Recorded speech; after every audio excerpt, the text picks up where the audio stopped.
सामने रोते हुए देखा। जब वो जो थे ना ऋषि मुनि होते हैं वो जा रहे थे, उन्हें एक गुफा दिखा, तो वहाँ पे एक टाइगर होता है ना, टाइगर जानते हो ना, टाइगर के बच्चे बच्चों के सामने रोते हुए देखा। वो जो टाइगर होता है ना वो अपने बच्चों के सामने रो रही थी। ये कौन? ये रो रही थी अपने बच्चों के सामने। हाँ। रोते हुए देखा, मेरे बच्चों, मुझसे अब मल नहीं बचा है। जंगल में शिकार के लिए एक भी जानवर नहीं बचा है। मेरे पास आप में से एक की बलि देने के अलावा कोई रास्ता नहीं है, नहीं तो हम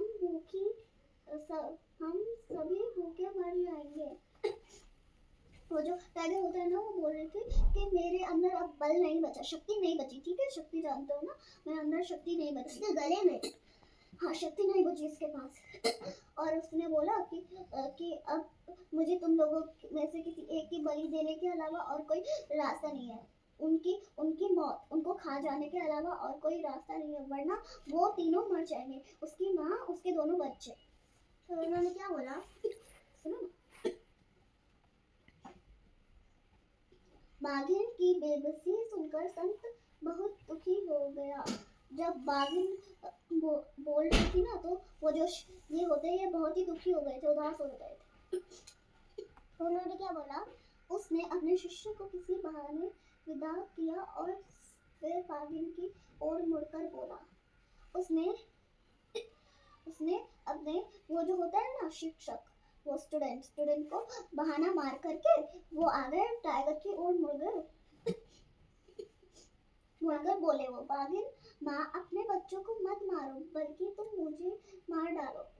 वो जो ये थे ना, ये उन्होंने कहा कि तुम ये जो बाघिन है, तुम इन दोनों में से किसी एक को भी मत मारो, तुम मुझे मार डालो। मैं बूढ़ा हो गया हूँ और मेरे पास अब वैसे भी जिंदगी कम ही बची है। मेरा ये बचा जीवन किसी के काम का आ जाए तो मुझे बहुत खुशी होगी। ये जो है कि ये बोल रहे हैं कि इनके पास तो अब थोड़ा सा ही जीवन बचा है, तो वो जीवन किसी के काम आ जाए तो उन्हें खुशी होगी। बाघिन पहले तो झिझकी, लेकिन जब संत ने खुद की बलि देने पर जोर दिया तो आखिरकार वह मान गई। बाद में जब संत के शिष्य वापस लौटे और उन्होंने अपने गुरु के फटे कपड़े देखे, और तो वे तुरंत समझ गए कि उनके संत ने अपने जीवन की बलि दे दी है।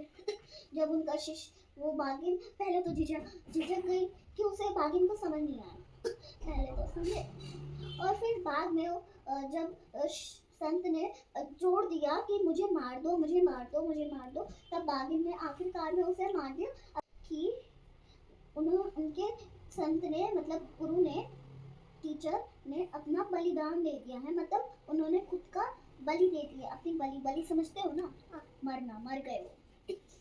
शिष्यों ने अपने होने पर गर्व महसूस हो रहा था। हमें आपके शिष्य